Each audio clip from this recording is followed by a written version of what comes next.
नमस्कार सभी को। माता शारदे की जय हो। या कुंदेन्दु तुषार हार धवला, या शुभ्र वस्त्रावृता, या वीणा वरदंड मंडित करा, या श्वेत पद्मासना, या ब्रह्माच्युत शंकर प्रभृतिभिः देवै सदा वंदिता, सा मा पातु सरस्वती भगवती निःशेष जाड्यापहा। जय मां शारदे। थैंक यू कर्तव्य जी। ज्ञानेन तु तद्ज्ञानं तेषां नाशितमात्मनः, तेषाम् आदित्यवज् ज्ञानं प्रकाशयति तत्परम्। Dakshi stands for disclosing the ancient knowledge system and heritage of India. It is a movement through which we strive to bring knowledge back to the Indian world, modern world. The word Dakshi is derived from the Sanskrit word Daksh, which means strength or component. In ancient texts, we also find Dakshi as the name of the mother of the great grammarian Maharshi Panini, who has been referred to as Dakshi Putra. Through this movement, we hope to bridge the gap between the current and ancient wisdom for the better understanding of the world in which we live. We conduct various sessions, competitions, Gyan Parv, the annual Dakshi Fest, and Navchetna, the annual paper presentation competition, which give our members the opportunity to engage themselves into research work on diverse topics and help them to get familiarized with the long-lasting legacy of Indian knowledge system. Today, we are honored to have with us Dr. Anil Sasbuddhe and Professor Srinivas Vadkhadi. Dr. Anil Sasbuddhe did his mechanical engineering in 1980s from Karnataka University. अरे ये सब लंबा बोलो मत, छोड़ दो, ठीक है? Okay.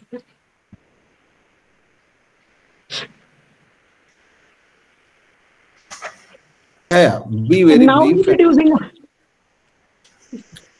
Very brief. Currently, what sir is doing, that's all.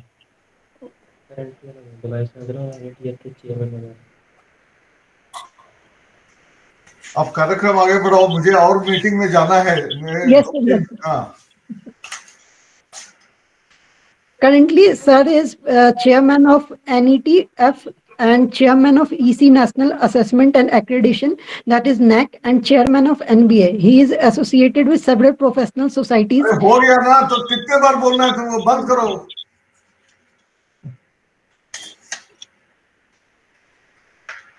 Now introducing our next speaker, Professor Srinivas Vadkhadi. He is currently serving as Vice Chancellor of Sanskrit Central University.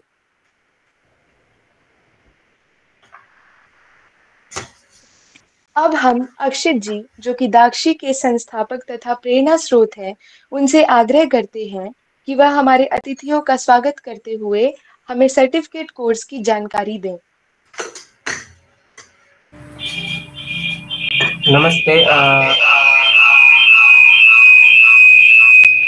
नमस्ते, आप सभी महानुभावों को मेरा सादर नमन। It is our esteemed privilege to extend a warm welcome to the inaugural lecture of Dakshi Certificate Course, a milestone event that marks the beginning of an enlightening journey into the realm of ancient Indian knowledge systems. We are deeply honored to have with us today our chief guest, Dr. Anil Sahasrabudhe sir, a visionary leader and a stalwart in the field of education, whose presence graces this occasion. We also warmly welcome our special guest and chief speaker of today's session, Professor Srinivas Vadkhadi, a renowned scholar and Vice Chancellor of Central Sanskrit University, whose erudite insights will illuminate our understanding of ancient Indian knowledge system. To our distinguished guests, esteemed faculty members, and enthusiastic participants, we offer our heartfelt greetings and a warm welcome to this inaugural lecture. May this event be a catalyst for intellectual exploration, knowledge sharing, and growth. Now, I would like to request Kashish ji to present the screen and to share our first volume of Dakshi's newsletter, which we are inaugurating in the august presence of Anil sir and Srinivas sir. So I would like to request her to present the newsletter.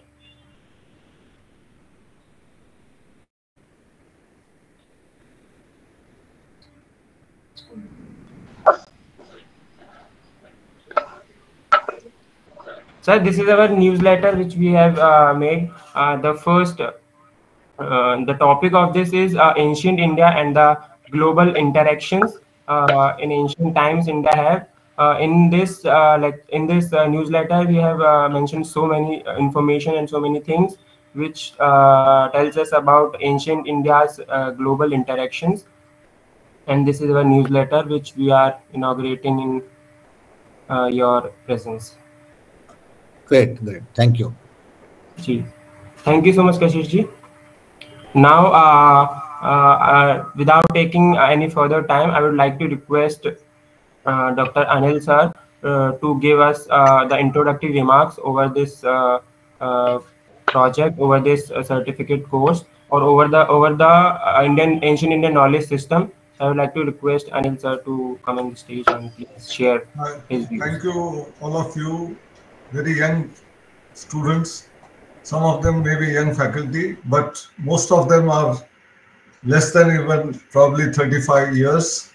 And with amazing, what we call the energy, passion, they are driving this kind of an initiative called as Indian Knowledge Systems.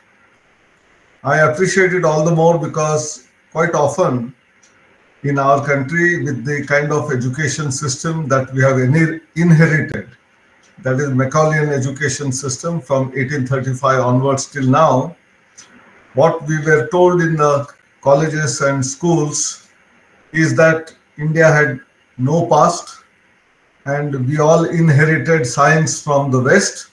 बाहर से ही सब कुछ आया है, यहाँ कुछ नहीं था, यहाँ तो सिर्फ साफ सपेरा काम चलाने वाले, रास्ते में यहाँ वहाँ घूमने वाले लोग थे. ऐसा एक इम्प्रेशन पूरे जगत में किया गया था. तो उसके ऊपर उठकर जो राष्ट्रीय शिक्षा नीति 2020, NEP 2020, it has talked about several things. In that, one of the most important thing is about rootedness in our Indian civilizational values and study of Indian knowledge system. तो ये जब बताया गया तब कुछ जो बुजुर्ग है उनको इसके बारे में थोड़ी सी जानकारी है तो उनको पैशन लगता था. लेकिन जो मिडिल एज्ड है, जो गत 40-50 साल में एजुकेशन सिस्टम से बाहर आए, वो इंडियन नॉलेज सिस्टम्स का हमेशा मजाक उड़ाते थे. तो इसमें क्या है, दम नहीं है, ऐसा ही कोई ब्लाइंड फेथ से काम चल रहा है, इसमें कोई साइंटिफिक एस्पेक्ट नहीं है, ट्रूथ नहीं है. ऐसी एक मजाक उड़ाने वाली स्थिति हमारे देश में काफी सालों तक चल रही थी. लेकिन 2020 से राष्ट्रीय शिक्षा नीति आने के बाद कई लोगों के विचार बदल गए हैं और सबसे ज्यादा खुशी की बात है कि ये दक्षिण मूवमेंट जो है वो यूथ का मूवमेंट है. तो जो मैंने जैसे कहा 30-35 साल के नीचे वाले यदि ये सब सोचने लगते हैं कि हमारे देश की परंपरा बहुत ही विस्तृत रीति से बहुत महत्वपूर्ण जगह में पहुंची थी, हजारों साल पहले हमारे यहाँ काफी चीजें हो गई थी जो आज भी कुछ चीजें लोगों को समझ में नहीं आती. यहाँ तक साइंटिफिक इन्वेस्टिगेशन किया गया था और ये जब प्रेरणा हमारे छात्रों को मिलती है तो हमारे छात्र और अच्छा रिसर्च करके पुरानी को जो नॉलेज सिस्टम है उसका उपयोग करते हुए आज के मॉडर्न युग में जो साइंटिफिक इन्वेस्टिगेशन होते हैं उसी आधार पर हम उसको प्रूव करके दिखा सकेंगे और दुनिया भर में हम फिर एक बार हम विश्व गुरु है एस्टैब्लिश करके हम जा सकते हैं. तो इसलिए ये आपका जो उपक्रम है एक सर्टिफिकेट प्रोग्राम के नाते बहुत ही बेहतरीन है और आप सब लोगों ने अपने अपने एक आधा विषय लेकर डीप स्टडी करना चाहिए. और इंडियन नॉलेज सिस्टम्स का जो डिवीजन मिनिस्ट्री ऑफ एजुकेशन में एस्टैब्लिश किया गया उसको अभी करीब 4 साल हो रहे हैं. डॉक्टर घंटी मूर्ति जी IIT इंदौर से फुल टाइम यहाँ पहले काम कर रहे थे, अभी थोड़ा कुछ दिन वहाँ क्लास भी लेना पड़ता है, फिर यहाँ आते हैं, चल रहा है, और भी लोग जुड़े हुए हैं।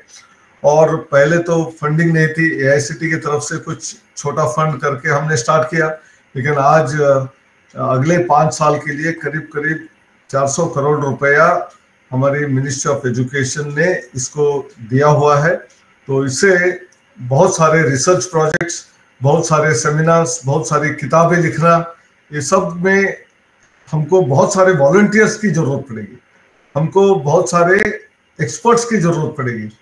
और यदि युवा जो हमारे कॉलेजेस, यूनिवर्सिटीज और स्कूल्स में पढ़ने वाले आज के छात्र हैं, वो इसमें रुचि लेकर ग्रंथों को अध्ययन करना शुरू करेंगे, संस्कृत भाषा को, संस्कृति नहीं है, हमारी नॉलेज सिस्टम जो है वो पाली में है, तमिल में है, बाकी विषयों के ज्ञान का भी भंडार जो है उसको भी उजागर करते हुए, और कई लोग दूर दराज के जगह में जैसे ट्राइबल एरियाज में जाएंगे तो काफी चीजें ओरल ट्रेडिशन से चलती है, वहां उनकी स्क्रिप्ट ही नहीं, उन भाषाओं के लिए लिखित कुछ रूप में नहीं है। हमारी संस्कृत भाषा है, उसमें ग्रामर है, तमिल में है, हिंदी में है, मराठी में है, कन्नड़ में है, तेलुगु में है, लेकिन कुछ भाषाएं ऐसी है जहाँ ओरल ट्रेडिशन से काफी नॉलेज को ट्रांसफर एक जनरेशन से दूसरे जनरेशन को जा रहा है। उसको भी हमको रिकॉर्डिंग करना चाहिए, क्योंकि एक जनरेशन के बाद शायद हो सकता है कि दूसरे किसी को इसका पता ही ना हो। तो वो बहुत सारी चीजें, जैसे आयुर्वेद है, वैसे जड़ी बूटियों के सहारे बहुत सारे डिसीजेस को क्योर करने की क्षमता बहुत सारे ट्राइबल एरियाज में है। उसका हम ओरल ट्रेडिशन का उपयोग कैसे कर सकते हैं। बहुत सारे आर्ट फॉर्म है, इंडियन नॉलेज सिस्टम में साइंस टेक्नोलॉजी सिर्फ नहीं है, उसमें बहुत सारे आर्ट फॉर्म है। हम देखते हैं अलग अलग म्यूजिक, डांस, ड्रामा, ये सब में भी बहुत उन्नत स्थिति में हम पहुंचे थे। और एक हमेशा हमको याद रखना चाहिए, जब तक आदमी को अपने पेट पालने के लिए बहुत कष्ट रहते हैं या कठिनाइयां रहती है, तो ये सब सूझना ही नहीं होता है। You cannot imagine, you cannot think of culture, you cannot think of innovation, you cannot think of creativity, that all comes after our belly is full। तो इसलिए हम जब तक अच्छे इकोनॉमिक कंडीशन में नहीं थे तब तक ये सब चीजें सोचे नहीं सकते थे। तो you look at some of the beautiful architecture of the temple which are standing for more than 1000 years। जब तक आदमी बहुत खुशी से, आराम से जिंदगी जी रहा था, तभी तो ये सब सोचता है कि हमको कुछ तो क्रिएटिव चीजें करनी है। तो ये जब चैलेंज किया जाता है कि इंडिया का जीडीपी नहीं था, तो हमने अभी प्रूव करके दिखाया है कि स्वातंत्र के पहले हार्डली 4% तक पहुंच गए थे, बिकॉज ऑफ ब्रिटिश ने हमको एक्सप्लॉइट किया था। लेकिन आप 1 CE में जाओगे या बिफोर क्राइस्ट जो होता है उसमें जाओगे, तो हमारी GDP 1/3 GDP of the whole world थी। तो वहां से धीरे धीरे कम होती रही। तो इसका मतलब economically we were very powerful, and that's why इसको सोने की चिड़िया भी कहते थे। तो वहां से लेकर हमने जो आर्ट फॉर्म में, कल्चर में, फूड में, हेल्थ में, ऑल वैरायटी ऑफ एक्टिविटीज में जो उन्नत स्थिति प्राप्त की थी, वो आपको ये सर्टिफिकेट कोर्स में स्टूडेंट्स को बताना चाहिए। फिर आप काव्य रूप में हो, बहुत सारे महाभारत, रामायण ही ऐसे ग्रंथ है, वो पढ़ते पढ़ते पूरी जिंदगी बिताने के बाद भी कई अर्थ नहीं समझ में आते हैं। तो सीखने के लिए काफी कुछ चीजें हैं। और 64 कलाओं के बारे में हम बात करते हैं, तो ये इंटीग्रेटेड होल के रूप में आपको इस सर्टिफिकेट प्रोग्राम के जरिए हमारे छात्रों को यदि देंगे, तो AICT और व्हाट आई सेड स्टार्ट किया हुआ जो इंटर्नशिप प्रोग्राम है उसमें भी ज्वाइन कर सकते हैं। और IKS डिवीजन का इंटर्नशिप प्रोग्राम अलग से है, जिसमें स्टाइपेंड के साथ आप गुरुओं के साथ या यूनिवर्सिटी के साथ जुड़कर काम कर सकते हैं। तो ये सब में आप स्टूडेंट को मोटिवेट कीजिए, इंस्पायर कीजिए और आगे बढ़िए। तो अगले 5 साल में जब ये फंडिंग पूरी मिल रही है, ये पूरा एक वातावरण ऐसा निर्माण होगा जिसके जरिए हम सही मात्रा में जो विश्व गुरु है हो सकेंगे। इतना ही मैं कहना चाहता हूँ। मुझे और एक मीटिंग में जाना है, बहुत आज टाइट शेड्यूल हो गया है, तो मैं माफी चाहता हूँ कि थोड़ी देर में श्रीनिवास वरखेड़े जी का भी सुनूंगा जरूर। उसके बाद मुझे इजाजत दीजिए, मैं यहाँ से आपका विदाई लेता हूँ। नमस्कार। Thank you, sir, for your informative thought. Now I would like to invite Professor Srinivas Vadkari ji to enlighten us with his knowledge and wisdom. सभी को प्रणाम, नमस्कार। हमें अभी एक पर्व के अवसर पर है, वसंत पंचमी में सरस्वती की आराधना हमने किया है। And we had Rath Saptami and then आज हम भीष्माष्टमी कर रहे हैं। ये परंपरा में हमें हमेशा हम एक स्मृति के ओर, this is how we continue the tradition with our smriti. Today, due to our education system, as all of us know, we have been cut off from the roots. There is no connection with the roots. So we don't know, we know the dates, we don't know the relevance of the Vasanta Panchami. We don't know what is Rath Saptami. We don't know why Bhishmashtami is observed. So we need to know, because this will take us to our own roots. मैं इसलिए बता रहा हूँ, आज दाक्षी के एक movement के रूप में जो प्रयास हो रहा है, I was thinking that Dakshi is a name, but it is interesting that you have created this name with certain meaning. I mean, you have given meaning to the word Dakshi. Great. So you have connected Dakshi with our own Indian knowledge, intellect, and the tradition, everything. So I'm happy to be part of this program, and I'm many a times when we address the gathering, and the gathering only connects with the old people and or the professors and aged people. But today I'm happy that except myself and Professor Anil Sahasrabuddhe, all are very young and energetic, and you are enthusiasts to know our own tradition. So I'm happy to be part of this.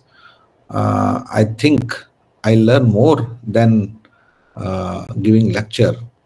I would love to make it an interactive session if you allow me. And I'm happy to be part of this whole program. Initially, I would like to place some of the ideas, then we can take some questions and answer. One very important, pertinent question is whether we need we need to look back. The question is, we have to create future. India is looking forward. Any young person looks for the future. He never looks back, right? So if I ask any one of you, you always talk about the future because you have already created future in your mind, right? Always our Pradhan Mantri Narendra Modi ji बताते हैं, you connect with the aspirations of the young. Bharat का विकास कहाँ है? भारत का विकास हमारे सोच में नहीं है, यंग माइंड के एस्पिरेशन में है. All because young minds have created the developed India in their mind, and it is connected with their own future. Each one of you have created future for yourself and for the nation. We have to work for that reality.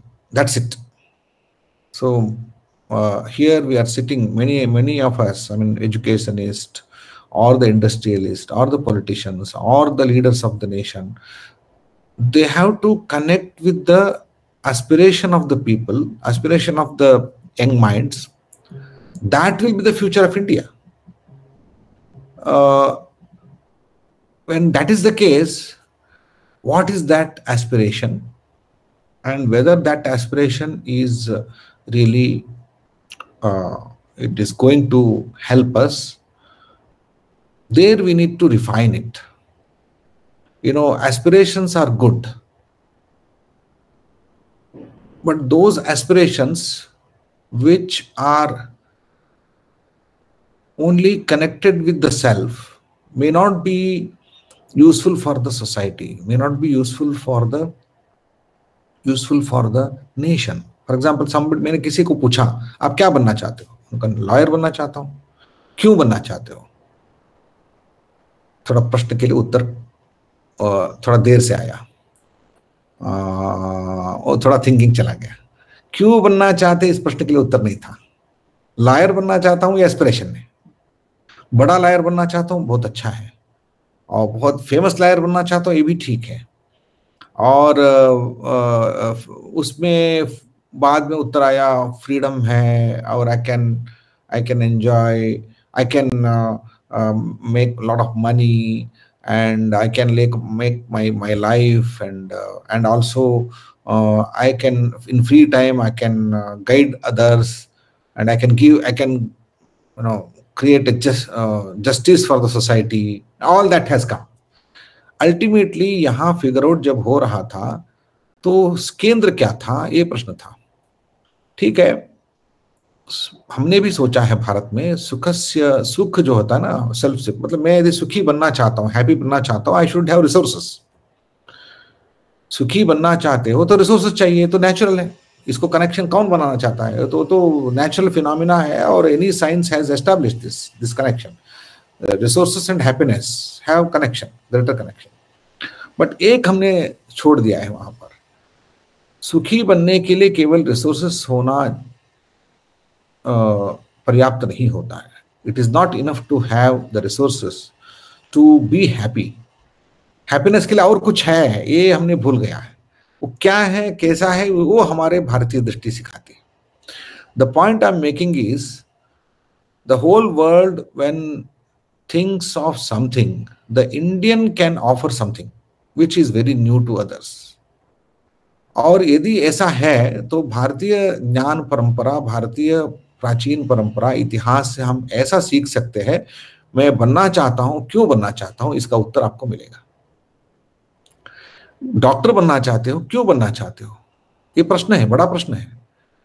और doctor बनने के बाद एक कहानी है, सुंदर कहानी है।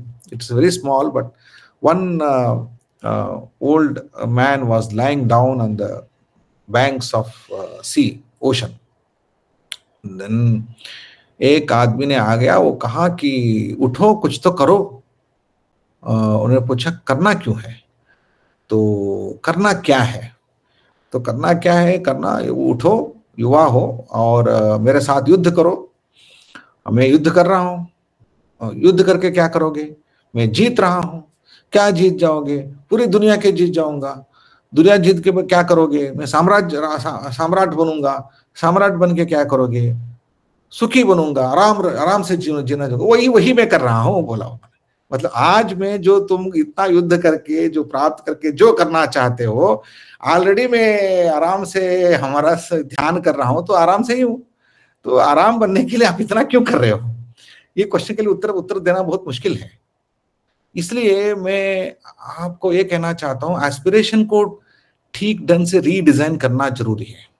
Aspiration is the good, because that is the motivation part, that is the inspiration, that motivates us. But that aspiration which really motivates you to the last minute of your life. देखिए, हर दिन आपका नजरिया बदलती है। 10 साल पहले जो थे आप आज नहीं हैं, और अभी एक साल आप आगे बढ़ते जाएंगे तो आपका नजर बदल जाता है। आपकी दृष्टि में कुछ इंपॉर्टेंट होते हैं, इंपॉर्टेंस चल जाता है, नया इंपॉर्टेंट आ जाता है। तो इसलिए इस नजर को, जो एस्पिरेशन आपके मन में है, उसको केवल अपने लिए नहीं, ये पूरे देश के लिए एस्पिरेशन बन जाता है। If we can redesign the whole aspiration, not for the self, for the entire nation, not for the nation, entire world, then आपका जीवन का एक सार्थकता बनेगी। Can we connect our own aspiration with the national aspiration and with the aspiration of the universe? ये बन सकता है तो भारतीय ज्ञान ही इसको बना सकता है। हमेशा हमारे प्राचीन भारत की ज्ञान परंपरा ने विश्व कल्याण के लिए सोचा है। यही मैंने बता रहा था, विश्व कल्याण के लिए सोचना है नहीं, कुछ नहीं है, आपके एस्पिरेशन को यूनिवर्सल एस्पिरेशन के साथ जोड़ना। What is that universal aspiration and what is that national aspiration, what is that our community aspiration, and what is that my aspiration? If I align my aspiration with the rest of the aspirations, then I can think of my entire life will become a wonderful life. क्योंकि ये मेरे लिए अकेले के लिए नहीं, मेरे community के लिए है, और मेरे नेशन के लिए है, और राष्ट्र के लिए है, और ये पूरी दुनिया के लिए है।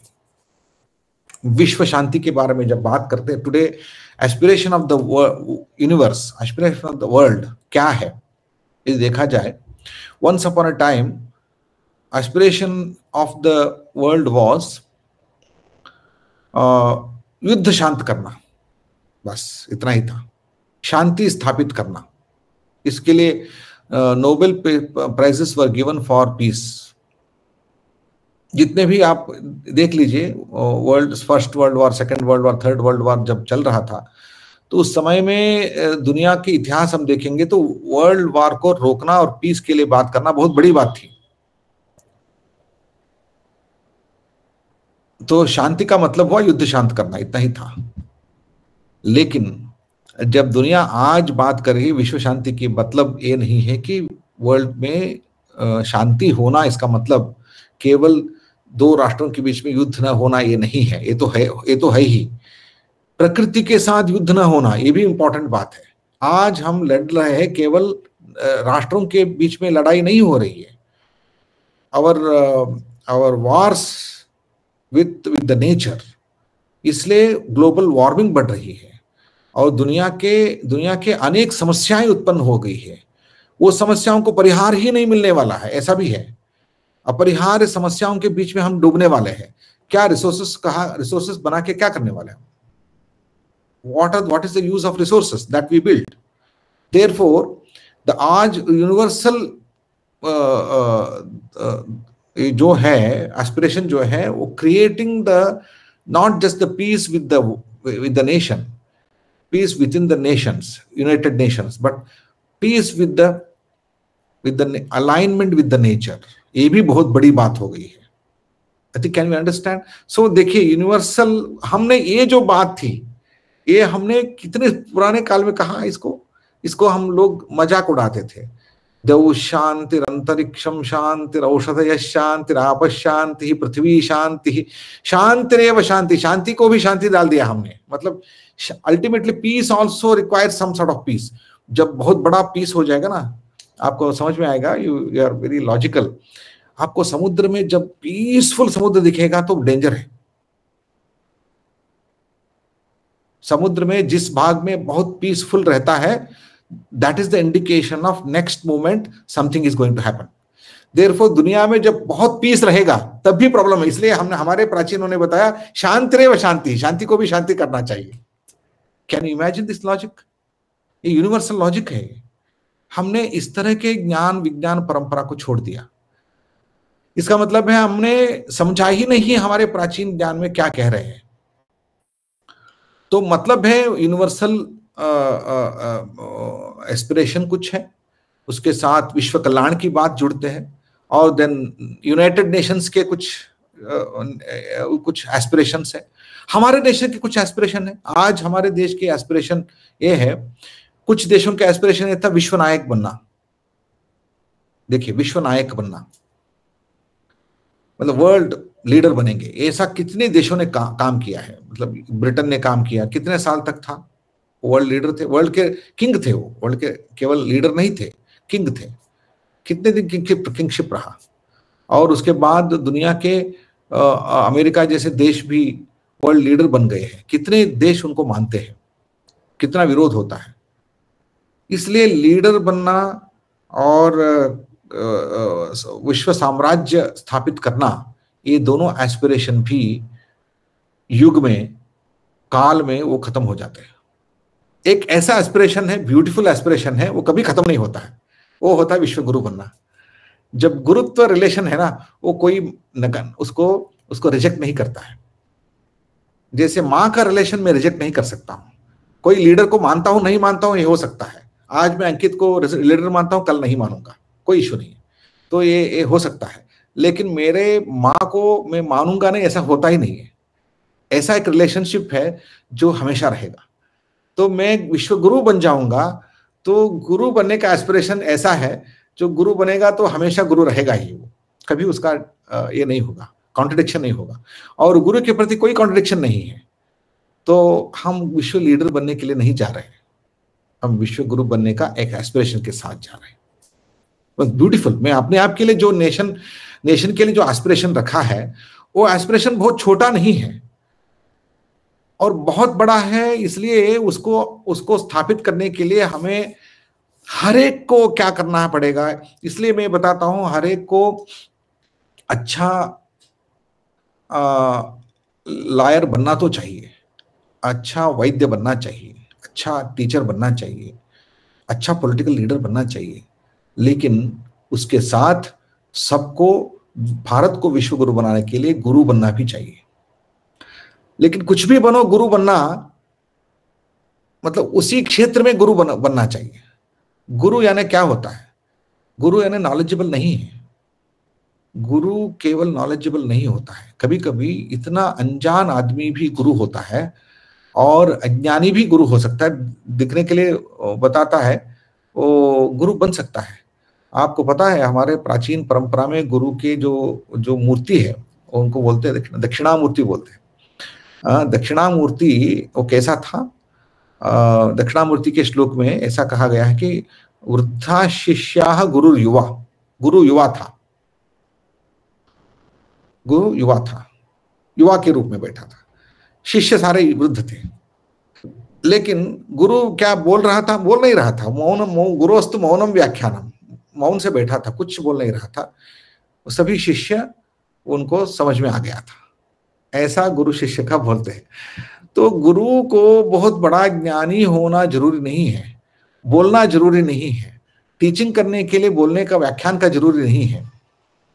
इट्स वेरी इंटरेस्टिंग रिलेशन है जिसमें हम एक पाथ फाइंडर होते हैं। आपको एक रेफरेंस देता हूं, भागवत में एकादश स्कंध में 11th चैप्टर में एक अवधूत के कहानी है। उस कहानी में उनको पूछा जाता है आपका गुरु कौन है, आपने इतना सीखा है, आप इतने ज्ञानी है, वो ज्ञान कहाँ से मिला? उन्होंने कहा मुझे कोई सिखाए नहीं, मैंने सीखा है। जो जिससे भी सीखा हूं वो सारा गुरु है। कौन है वो हमारे सामने जितने भी दुनिया है, सूर्य, अग्नि, गो माता, या एक सांप, एक वृक्ष, भूमि, चंद्र, इस तरह के हमारे जितने भी प्रकृति है, प्रकृति ही मेरे गुरु है, उन्होंने बोला है। मतलब प्रकृति से हमने सीखा ही नहीं है। तो गुरु बनने के लिए उनको बोलना जरूरी नहीं है, वो गुरु बनने के लिए उनकी योग्यता अपने धर्म में रहने वाला गुरु होता है। जो अपने स्वधर्म में निरत होता है वो गुरु होता है, उसके लिए कोई सीखना जरूरी नहीं, सिखाना जरूरी नहीं है। इसलिए द्रोणाचार्य एकलव्य के लिए गुरु है। वो अपने धर्म करते थे, उन्होंने कभी एकलव्य उनके पास गया भी नहीं है, उनको सिखाया भी नहीं है, लेकिन वो गुरु शिष्य बन गए थे। तो गुरु शिष्य बनने कभी कभी होता है ना, आप कितने लोग अब्दुल कलाम जी से सीखा है। अब्दुल कलाम जी ने गुरु इसलिए नहीं बने हैं कि तो बहुत बड़े साइंटिस्ट होते इसलिए गुरु नहीं बने थे, इसलिए गुरु बने थे एक इंसान, एक विज्ञानी कैसे होता है ऐसा जीवन जीते थे वो, बस उसका जीवन देखकर लोग सीखते थे। तो गुरु बनने के लिए प्रवचन करना जरूरी नहीं है, वो जीना है, एक जीवन शैली है वो। इसलिए एतद् देश प्रसूतस्य शकाशाद अग्रजन्मनः स्वंसम चरित्रम शिक्षेरन्, ये बहुत इंटरेस्टिंग श्लोक है। इस देश के हर एक नागरिक के जीवन शैली को देखकर पूरी दुनिया अपने चरित्र को सीखता था, अपने चरित्र को ठीक करता था। तो ये बात है गुरु बनने का। क्या हम तैयार हैं उसके लिए? करने के लिए क्या करना होगा हमें? इसलिए ज्ञान एक अंग मात्र है, आचार बहुत प्रधान है। क्या हम आचार और ज्ञान को अलाइन किया है? यदि नहीं किया है तो पहला वो करना पड़ेगा।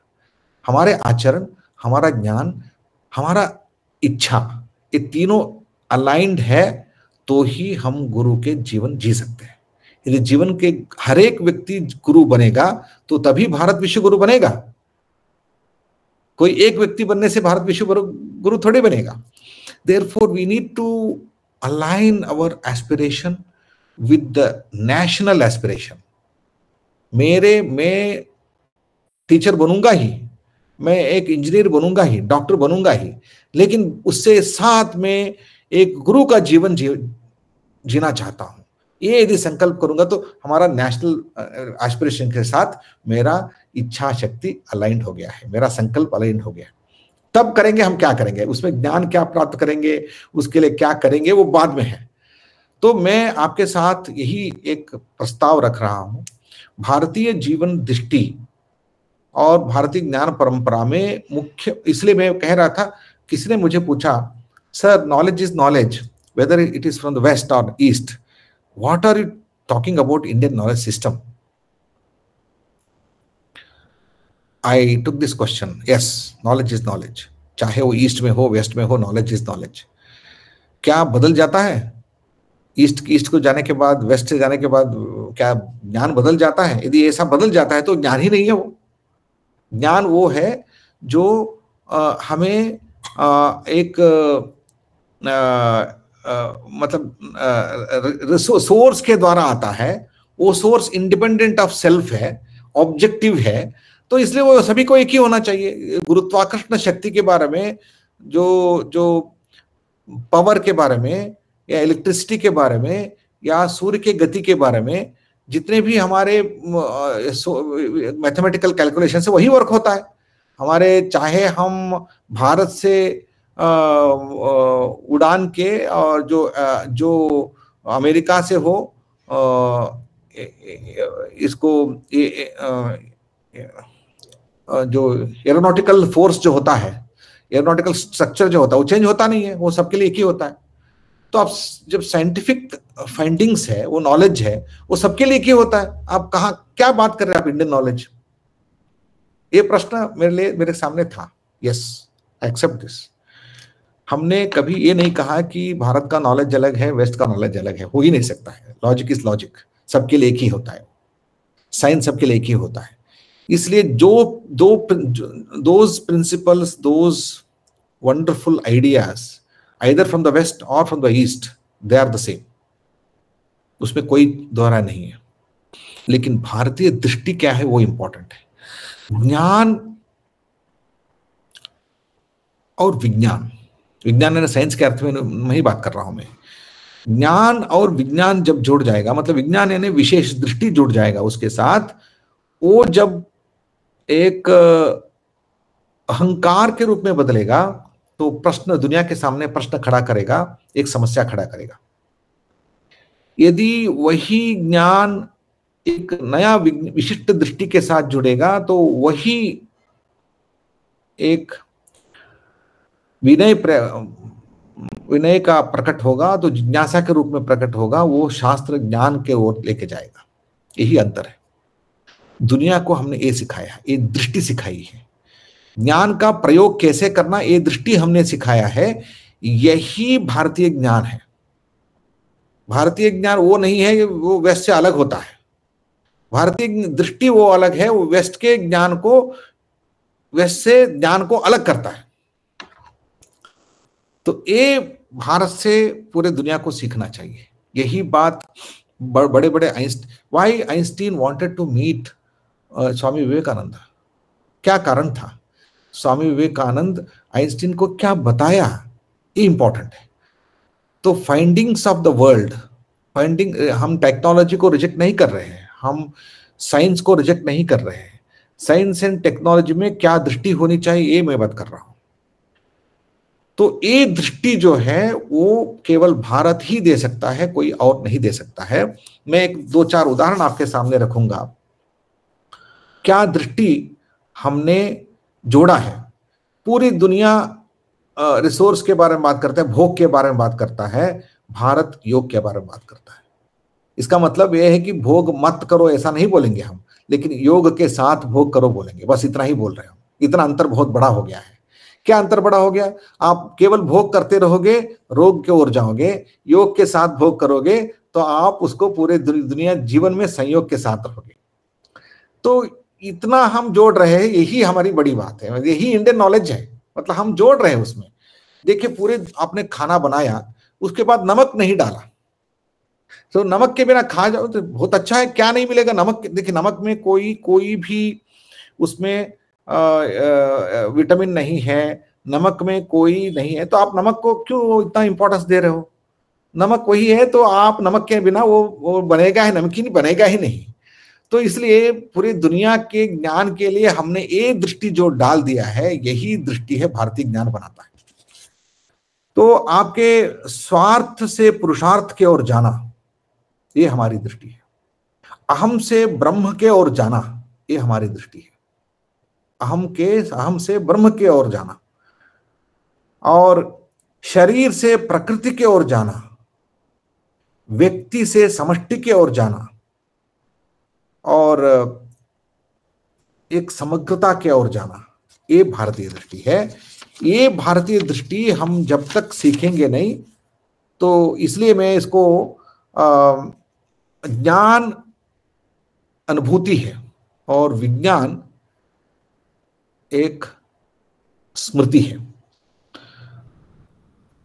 हमें वेस्ट ने क्या कर दिया, हमारे वेस्टर्न एजुकेशन सिस्टम में क्या हुआ है बताता हूं। हमको डिसिप्लिन में हमको बांध लिया गया है। Today how many programs are there? Every program is discipline based program, right? आप कोई साइंस में पढ़ लीजिए, कोई चिंता नहीं, साइंस में ले लीजिए, साइंस में कितने ब्रांचेस हैं, और आज मैथमेटिक्स में पढ़ लीजिए कितने ब्रांचेस हैं, और law, and we have cut the world of knowledge into pieces. हमने पीस कर दिया है उसको, हमने पीस लोगों को देते हैं, और उसके बाद समग्रता की बात ही नहीं होती है। तो क्या हमारे में I am from I have learned, my basic learning was from Gurukul. मैं गुरुकुल सिस्टम से पढ़ा हूं, तो वो भी खंडित गुरुकुल था, मतलब मुख्यालय के बाद जो बना है वो गुरुकुल है। लेकिन मेरा अनुभव ये रहा है कि हम डिसिप्लिन बेस्ड अध्ययन ही नहीं था हमारे यहाँ, ऑब्जेक्ट बेस्ड, मतलब एक विषय को हम अलग अलग एंगल से देख सकते हैं, वो अध्ययन होना चाहिए। ये मोबाइल है, ये मोबाइल का अलग कुछ नहीं है। ये मोबाइल में ये लीगल का भी विषय है, लॉ का भी विषय है, ये सोशल साइंस का भी विषय है, साइकोलॉजी का भी विषय है, ये फिजिक्स का भी विषय है, केमिस्ट्री का भी विषय है, और इलेक्ट्रॉनिक्स का भी विषय है कि नहीं? ये एक ही ऑब्जेक्ट है, लेकिन इसको हम अलग अलग एंगल से स्टडी कर सकते हैं, क्योंकि लॉ का भी विषय है, लीगल प्रॉब्लम है इसमें this could be the problem of science, this could be problem of social sciences, this could be problem of so anything। तो ये जो डिसिप्लिन स्टडी जो है उसको जब तक खत्म नहीं करेंगे, तब ये भारत की दृष्टि ये है, कोई स्टडी डिसिप्लिन बेस्ड स्टडी नहीं होता है। ये भारत ने कभी नहीं माना इसको। भारत ने हमेशा विषयाश्रित अध्ययन को माना है। मैं क्यों अध्ययन कर रहा हूं? मुझे समझने के लिए अध्ययन कर रहा हूं। क्या बात है ये? I want to know myself, I want to know the whole world, therefore मैं स्टडी कर रहा हूं। ये भारत की दृष्टि है। ये कभी सिखाया जाता है किसी स्टडी में इसको सिखाया जाता है? तो this is where my knowledge becomes very important. West ने हमें सिखाया, देखिए उदाहरण मैं बताता हूं, जो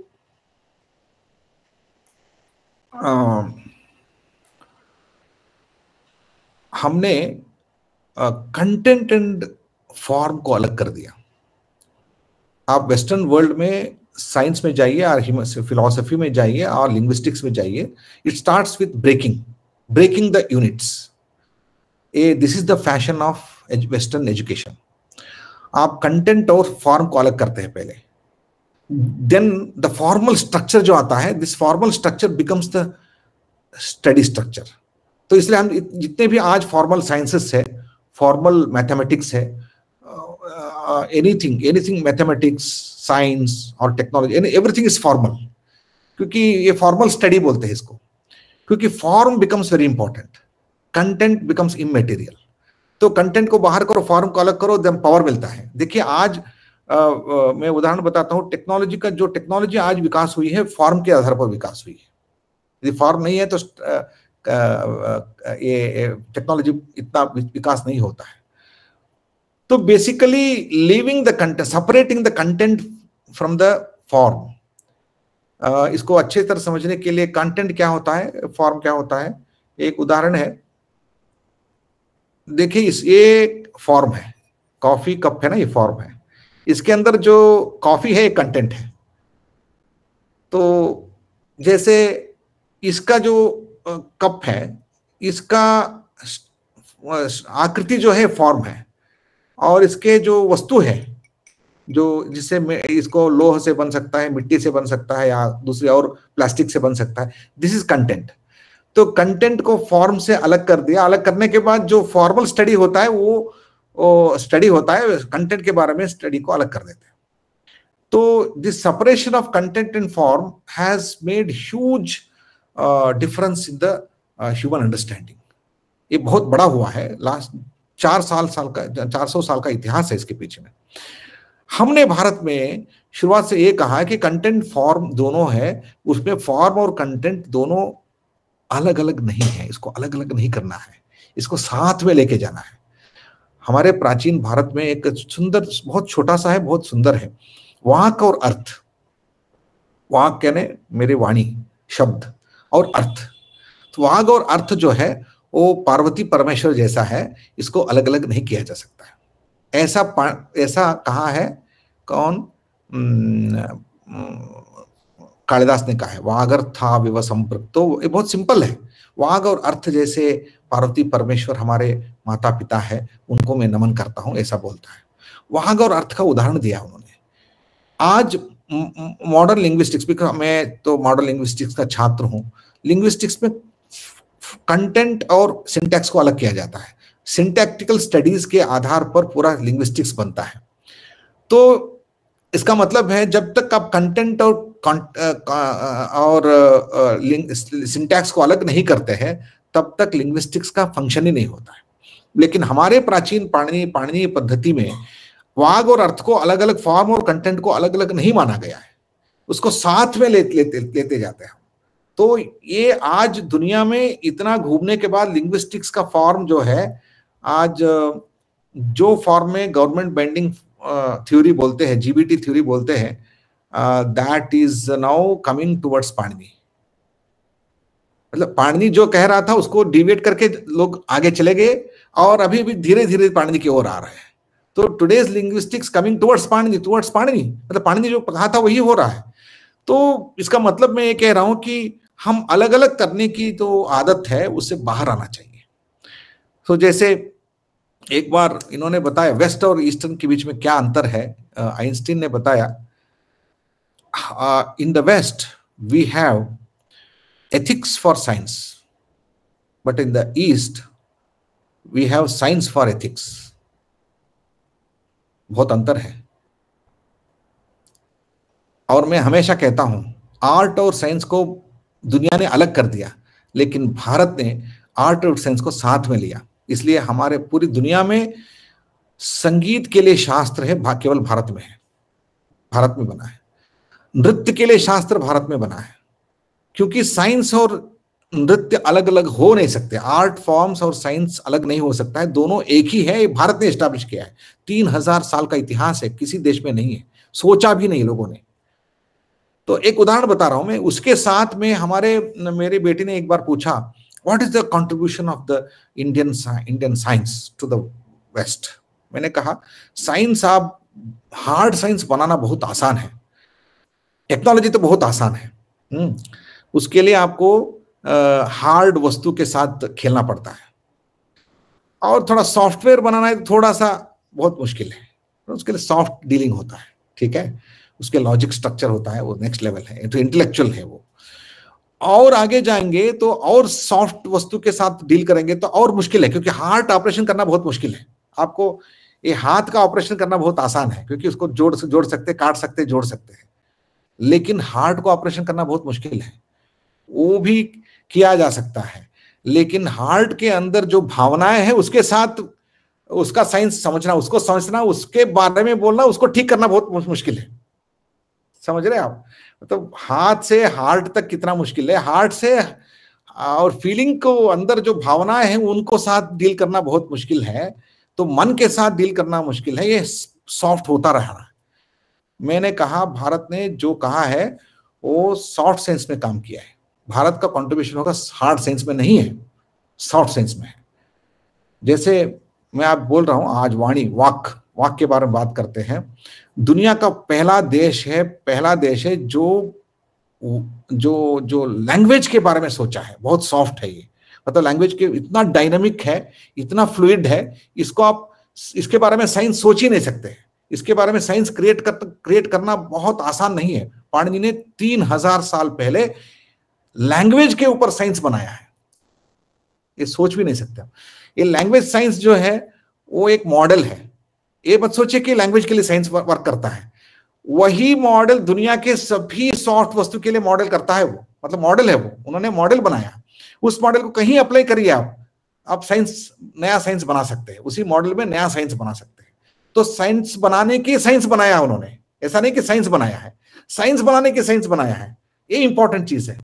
आज मेरा ताकत क्या है, मतलब मैं professor Srinivas Varkhedi has gained something from shastras, I can create shastra for शास्त्रिक क्रिएशन, मतलब नेक्स्ट लेवल में हम सोच सकते हैं। ये सोच हमें मिला है पाणिनि के द्वारा।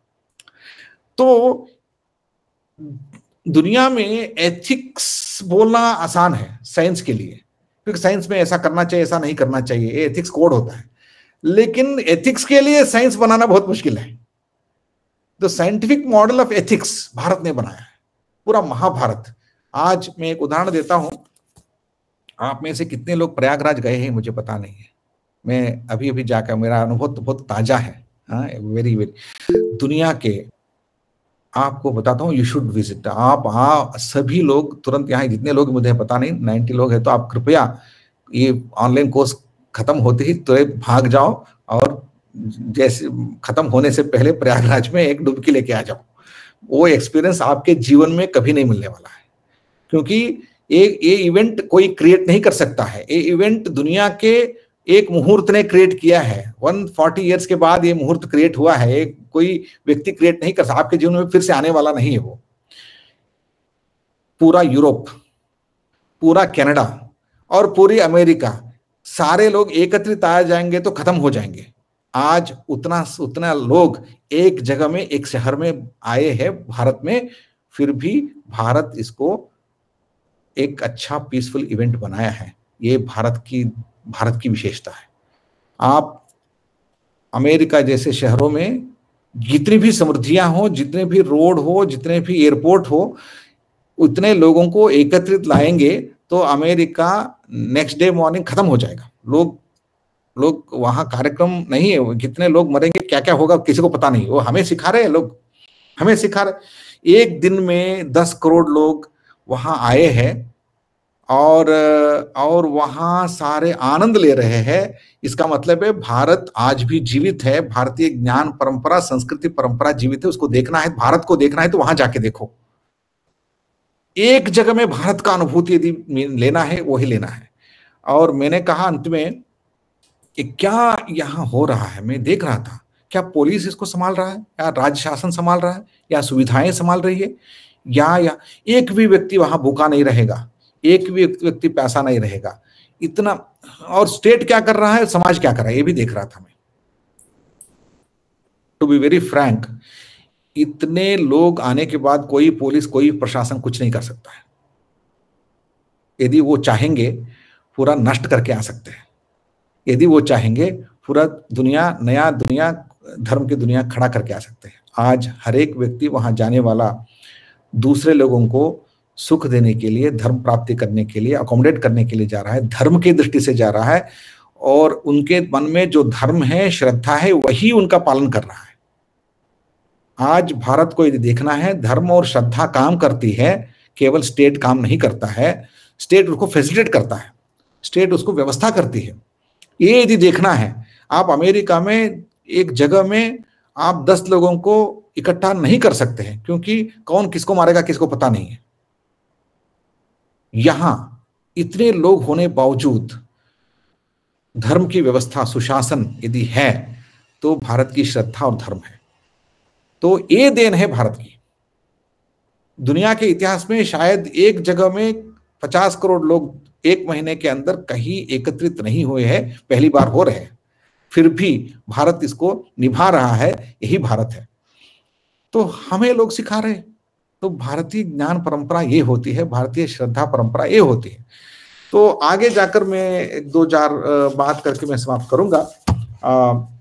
मैंने भारत के दृष्टि के बारे में बात किया, और एक बहुत महत्वपूर्ण ये है, हम आज के दुनिया जो अनुभूति के साथ जाती है, एक्सपीरियंस है, लेकिन एक्सपीरियंस विदाउट अ मेमोरी।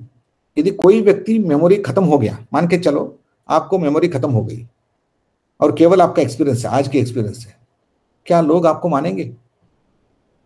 भैया इनको अंदर रखो क्योंकि मेमोरी लॉस हो गया है, इनको इलाज की जरूरत है, बोलेंगे। केवल मेमोरी में रहने वाला जो होता है, बूढ़ा हो गया है, उनको भी बाहर नहीं छोड़ेंगे क्योंकि प्रॉब्लम हो गया, क्योंकि केवल मेमोरी में रहता है, केवल पास्ट है, फ्यूचर नहीं उनके लिए। भारत आज मेमोरी लॉस में है, प्रॉब्लम है ये। हमने स्मृति खोया है, प्रॉब्लम है ये। स्मृति खोया हुआ व्यक्ति को दुनिया में कहीं स्वास्थ्य नहीं मिलेगा, कहीं उनका रिकॉग्निशन नहीं मिलेगा। अनुभव जितना इंपॉर्टेंट है, स्मृति भी उतना इंपॉर्टेंट है। इसलिए मैं आप सब लोगों से यही निवेदन करता हूं, भारत ने अपने पूर्व ज्ञान को स्मृति में लेके गई है। आप स्मृति को, खोया हुआ स्मृति को फिर से जब तक एस्टैब्लिश नहीं करेंगे, तब तक हम अपने आप को एस्टैब्लिश नहीं कर पाएंगे। यही भारतीयता एक पहचान है। दूसरी बात, देखिए मेरा साइंस क्या है, मेरा साइंस को कैसे करना मैं सीखा हूं। जैसे हमारे वोकल कार्ड की, मैं वोकल कार्ड आज भाषण कर रहा हूं, वोकल कार्ड मेरा कॉम्प्लेक्स वर्णों को उच्चारण कर सकता है। एक भारतीय नागरिक कम से कम 5 व्यंजनाक्षरों को जोड़कर उच्चारण कर सकता। लक्ष्मी उच्चारण करना बाकी के लिए आसान नहीं है, लक्ष्म्याः बहुत आसान नहीं है, क्योंकि क श य इतना जोड़ा है, उसमें 4-5 जोड़ जाता है। कार्स्यम उच्चारण नहीं होता है बाकी को, क्योंकि इतना कॉम्प्लेक्स आइडिया है। र है, त है, स है, य है, और उसके बाद एक स्वर है, तो 5-6 जुड़ जाता है। इसको उच्चारण करने के लिए जो वोकल कार्ड है, उसको ट्रेनिंग मैंने नहीं किया है। This is trained vocal cord given to me, this is the trained vocal cord given to me by my genes. मतलब 2000 साल से लोगों ने उसको ट्रेन किया है, उसको मुझे दिया गया है। तो I am not responsible for this, I am just given and I am using it. ठीक है, ऐसे ही मेरा मस्तिष्क जो है, this is designed for me. इस मस्तिष्क में जो सोच होती है, जिस ढंग से होता है, वो सोच वो यहाँ के भारतीय भाषाएं जो उसमें हार्डवायर्ड हो गए हैं, उसके साथ ट्रेन होके आ रहा है। उसको मैं ठीक से यूटिलाइज नहीं करूंगा, यूटिलाइज नहीं करूंगा तो वो मेरे लिए नहीं रहने वाला है। तो ये मेरा जैसे वोकल कार्ड है, इस वोकल कार्ड के कॉम्प्लेक्स चीजों को मैं उच्चारण कर सकता हूं, ऐसे मेरा मस्तिष्क है, इसको ट्रेन किया गया है, हजारों सालों से सोच करके ट्रेन किया गया है।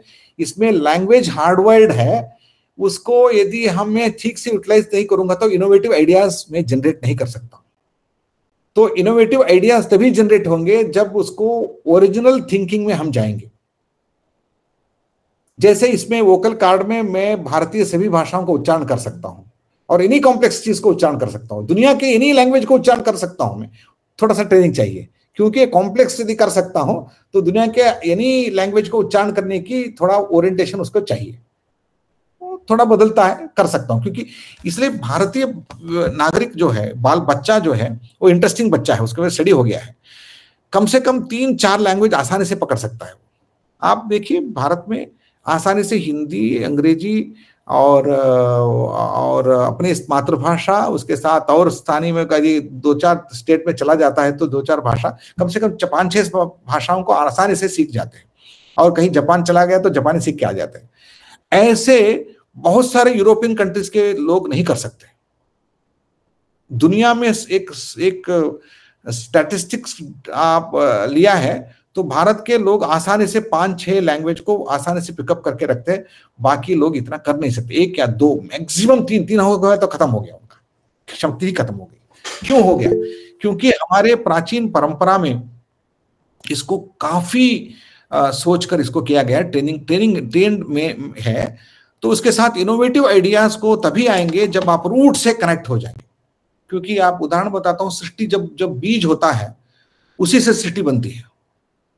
यदि बीज खत्म हो जाता है और केवल वृक्ष से सृष्टि नहीं होती है, तो बीज को हमने भूल गए हैं। तो आज आपसे निवेदन करता हूं, हमारे प्राचीन ज्ञान परंपरा का बीज को पुनरुत्थान करना, उसका उपयोग करना, ये हमारी एक आइडिया होना चाहिए। तो इस कोर्स के में जितने भाग लेंगे उसको मैंने कुछ इस तरह आइडिया दिया है। तो आप इसको आगे लेकर किसी को, मतलब इन्फॉर्मेशन तो आपको मिलता है, आपको यदि लोग विभिन्न विषयों में बात करते हैं तो उस पर्टिकुलर क्षेत्र के बारे में जब बात करेंगे तो उसमें एक दृष्टि होनी चाहिए उसको सीखने का।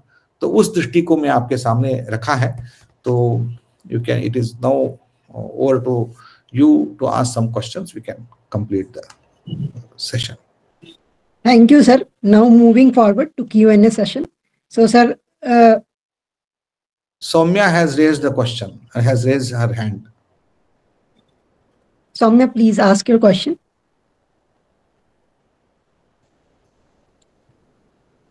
Unmute yourself, Soumya. Unmute करने के दिया है आपने option? Yes, sir. We have provided that. Just please keep your question respectful. KP Singh. नमस्कार सर। नमस्कार। सर मेरे कुछ 2-3 क्वेश्चन थे। मेरा पहला क्वेश्चन सर ये था कि पेटेंट नेम को लेकर के, कि जैसे कि हम लोग पढ़ते आ रहे शुरू से कि मतलब हमारी भारतीय संस्कृति ने विश्व को बहुत कुछ दिया है, पर उसके बाद भी जब हम देखते हैं कि ये चीज़ किसने इन्वेंट की या फिर ये चीज़ किसने इंट्रोड्यूस की पूरे समग्र विश्व में, तो हम लोग नाम दूसरों का ही पाते हैं। जबकि कहीं ना कहीं जब हम लोग शास्त्र वगैरह पढ़ेंगे तो हमें समझ में आता है कि नहीं यार, ये तो हमारे यहाँ का ही है। तो ये चीज़ मतलब हम लोग कोई कोशिश क्यों नहीं करता है? फिर मेरे से इतने लोग अग्रज रह चुके हैं भारत में, इतने लोगों ने इस चीज़ पर काम किया हुआ, लाइक इंडियन नॉलेज सिस्टम्स के ऊपर भी, तो उन्होंने कोशिश क्यों नहीं की? या फिर कुछ क्या ऐसी मतलब बाधाएं रही जो उनके दिमाग में आई होंगी कि पेटेंट नेम को वो अपने भारतीय लोगों को दिलवा सके, ताकि लोगों तक ये ज्ञान पहुंचे कि हाँ ये चीज़ भारत में डेवलप हुई थी या भारत में इसका विकास हुआ था। तो एक का मैं आपको आइडिया बताता हूँ। भारत ने कभी भी मतलब आपको बताता हूँ, ये बहुत सच्चाई है इसमें। एक सच्चाई, बहुत सारे ग्रंथों का व्यक्ति का नाम, कर्ता का नाम ही पता नहीं हमें। क्योंकि आप किसी पुस्तक को भारत में ओपन करेंगे, आप भरत का नाट्यशास्त्र ओपन करिए या तो पाणिनि का ओपन करिए, उसमें वो कहता है कि मेरा नहीं है, ये मैं कंपाइल कर रहा हूं, मेरी परंपरा से ज्ञान आया है, इसको मैं कंपाइल कर रहा हूं, ये लिखता है। ठीक है, पहली बात। दूसरी बात, व्यास जी ने इतना कम से कम हमारे वांग्मय का एक 10-20% भाग जो है महाभारत पुराण जितने भी है उसको व्यास जी ने किया है। व्यास कौन है, कहाँ था, किसी को ज्यादा पता नहीं है। और व्यास जी अपने के लिए लिखा ही नहीं है। उन्होंने कहा ये जो भी वो कॉपीराइट और पेटेंट की बात भारत में है ही नहीं, क्योंकि हमारे फिलॉसफी में, हमारा नेचर में नहीं। जो कोई चाहता है उसको लेके यूज करो, इतना ही बोलने वाले। विश्व कल्याण के लिए यूज करो, मेरा नहीं है, मेरे लिए कुछ नहीं देना है। ये विश्व कल्याण दृष्टि से जो बनी है, इसलिए ये पेटेंट की बात दुनिया करती है। पेटेंट करने के बाद उसको क्या कमाना है वो करते हैं, हमारे लिए करने की बात ही नहीं है। हम हमारा जितना है ले लो और जितना आप इसमें ऐड कर सकते हो ऐड करो, यूज करो और विश्व कल्याण के लिए यूज करो, ये बात है। ये बेसिक पॉइंट। और दूसरा बताता हूँ, लोग ये भी बताते हैं, आपने जैसे कहा इतिहास यहाँ नहीं रखा है, हमारे इतिहास की सोच अलग है। क्या हुआ, मेरी फिलॉसफी क्या है बताता हूँ। ये मेरा नहीं है, मेरी फिलॉसफी है, इस कारण से मैं पेटेंट नहीं रखता हूँ। और दूसरी फिलॉसफी ये है, टाइम जो है वो लाइन नहीं है मेरे लिए, लीनियर फॉर्म में नहीं है, टाइम चक्र के फॉर्म में है। ठीक है, मेरा फिलॉसफी है, मुझे दिखता है चक्र ही दिखता है। तो जब चक्र दिखता है, मैं ये नहीं सोचता हूँ इतिहास कैसे लिखूं मैं, क्योंकि इतिहास में लाइन चाहिए, लीनियर मेथड। पहले क्राइस्ट आ गया, उसके बाद ये आया, उसके बाद ये आता ही नहीं है, तो घूमता रहता है। तो जब चक्र घूम रहा है, time is like cyclic, then history become cyclic. जब हिस्ट्री लीनियर मेथड में है ही नहीं, इसलिए history is alien idea for me. Bharat के लिए इतिहास सच है, हिस्ट्री सच नहीं है। History believes in the philosophy of linear form of the time, इतिहास believes in cyclic form of time. तो बेसिक फिलॉसफी चेंज होने से ये सारा क्वेश्चन आ जाते हैं। तो फिलॉसफी समझिए, तब दुनिया की हमारी दृष्टि बदल जाएगी, तब दुनिया भी अपने आप में उसको सकेगा। तो इसलिए मेरे लिए पेटेंट कॉपीराइट बहुत सारा इंपॉर्टेंट नहीं है, एक्नॉलेजमेंट इंपॉर्टेंट है, ठीक है। इसलिए मेरे यहाँ क्या है, कोई भी करो आप कृतज्ञ रहो, आप उसको एक्नॉलेज करो। मतलब इसलिए मेरे सुबह उठने के बाद मेरा पहला होता है, मैं दुनिया मेरे माता के लिए मैं प्रणाम करता हूँ। मेरे एक क्या है, प्रणाम क्या है, इट्स जस्ट एक्नॉलेजमेंट। तो मेरे जीवन जो डिजाइन हुआ है वो एक्नॉलेजमेंट के दुनिया में डिजाइन हुआ है, कॉपीराइट में नहीं हुआ है, पेटेंट में नहीं हुआ है। मुझे क्या मिलता है इसमें नहीं मिला है, दूसरों को क्या देना हो ये इसमें जुड़ा हुआ है। ये तो फिलोसफिकल चेंजेस है, इसलिए मैं कैसे समझाऊं मुझे पता नहीं चलता है। पर सर ठीक है, दुनिया को एक्नॉलेज करना चाहिए, नहीं करेंगे तो हम एक्नॉलेज करना चाहिए, इसे बोलेंगे हम। सर मैं ये कह रहा था कि ऐसे तो वसुदेव कुटुंबकम की भावना के साथ राष्ट्र का गौरव कैसे आगे बढ़ पाएगा? बढ़ेगा, क्योंकि आप जिसको देखें, जिस आइडिया को आप सब जगह में दे दोगे, उस आइडिया कोई क्लेम नहीं कर सकता मेरा है, कोई क्लेम नहीं कर सकता। सर जैसे आपने कहा था, बताओ। जैसे सर आपने ही कहा था कि आपकी डॉक्टर ने आपसे पूछा कि इंडिया का कंट्रीब्यूशन क्या रहा है, क्या योगदान रहा है इंडिया का। तो सर जब हम ही लोग जानते ही नहीं है, हम लोग को ये पढ़ाया नहीं जाता, जब मतलब हम लोग करके छोड़ देते हैं कि चलो तुम लोग जो चाहो वो करो, तुम लोग जैसे चाहो उसको यूज करो, तो हम लोग तो फिर आज का जो युवा है वो ये सोचता है कि भारत का योगदान ही नहीं रहा कुछ भी। और फिर सर जब सब लोग आने वाले लोग यही सोचेंगे कि भारत का योगदान ही नहीं रहा कुछ भी, तो फिर सर अपने आप को सब लोग नीचे ही पाएंगे। और फिर सेंस ऑफ इन्फीरियरिटी जो फैल रहा है वो तो सर सब लोग जानते हैं आज के टाइम में कि कोई ऐसा है ही नहीं कि ये सच्चे मन से ये कह पाए कि हाँ लाइक बिना मतलब सबको लाइक जनरली अगर हम बोल देते हैं कि हाँ जैसे ये चीज भारत में ही है, तो फिर वी नीड कि हम उसको रेफरेंस दिखाएं। इंसान को मानता ही नहीं कोई। लेकिन हाँ अगर मैं लेक्चर देते टाइम कुछ भी ये बोलता हूँ कि हाँ ये चीज किसी इंग्लिश मैन का नाम लेकर कि हाँ इन्होंने किया है, तो इंसान भले ही रेफरेंस ना मांगे मुझसे। बट अगर मैं हिंदुस्तानी का नाम बोलूंगा, भारतीय का नाम बोलूंगा, तो दे वांट कि मैं रेफरेंस दिखाऊं उन्हें। बिलीव ही नहीं करता क्यों, इंडिया इतना आगे रहा ही नहीं। इसके इतिहास देखेंगे तो जो एथिक्स ऑफ रिसर्च आज बोल रहे हैं, वो एथिक्स ऑफ रिसर्च उनको भी सीखना चाहिए। जो भारत में यहाँ अभी तो लोग पता है लोगों को, जैसे जीरो ने ट्रैवल किया है, जैसे डेसिमल सिस्टम ने ट्रैवल किया है, ये सारा लोगों को पता है, लोग भी एक्सेप्ट कर रहे हैं। आज आपको पता है कि कंप्यूटर साइंस में बहुत बड़ा एक है BNF, Bacchus near form, BNF बोलते हैं इसको। आप आज देखिए उसके पीछे इसमें विकिपीडिया में मिलेगा आपको, कई आर्टिकल्स हैं। PBMF किया गया है, पाणिनि बैकस न्यूर फॉर्म किया गया है, क्योंकि पाणिनि उसका पहला इन्वेंटर था। धीरे धीरे लोगों को पता चल रहा है। इसमें प्रॉब्लम क्या हुआ, जब वेस्टर्न सिस्टम ने हमारे यहाँ एजुकेशन शुरू किया, उन्होंने रूट को कट कर दिया। रूट को कट करके ये जो एजुकेशन है वो बाहर से आया है, तो सारा जो है बाहर से आया है ये भावना। क्योंकि तो रूलर जो हमेशा ऐसे ही करता है, तो जो रूल करना चाहते हैं उसके ऊपर थोपना चाहता है वो, जो उनका मैंने एक्सेप्ट कर लिया तो हो गया। तो अभी तो ठीक करना हमारा जिम्मेदारी है, हमको उसको एस्टेब्लिश करना जिम्मेदारी है। तो हम ही नहीं करेंगे तो कौन करेगा? सर बस सिस्टम को खराब बस एक अंतिम प्रश्न पूछना चाहूंगा कि करिए। मैं ये अंतिम प्रश्न पूछना चाहूंगा कि जैसे अभी हमने देखा कि लाइक कुछ नाम तो है, जैसे पाणिनि का नाम हुआ, आर्यभट्ट का नाम हुआ, कुछ नाम ऐसे हैं जिनको मतलब विश्व भर में उनकी ख्याति फैली हुई है। पर मैं अभी कुछ ऐसे लाइक उपाय या फिर ऐसे मार्ग जानना चाहूंगा कि आप मुझे कुछ ऐसा मार्गदर्शन कीजिए हमारा कि लाइक हम लोग क्या कर सकते हैं अभी। लाइक हमें कुछ पता ही नहीं है, हम लोग दिशाहीन भी हैं ज्यादातर, कि हम क्या करें कि जो खोए हुए नाम है इतिहास में उनको वापस लेके आ सकें। उसको मैं इतना ही निवेदन करूंगा, आप ऐसा आपकी जिज्ञासा ही बहुत इंपॉर्टेंट है। आपने 100 लोग दुनिया को बदल सकते हैं। कैसे?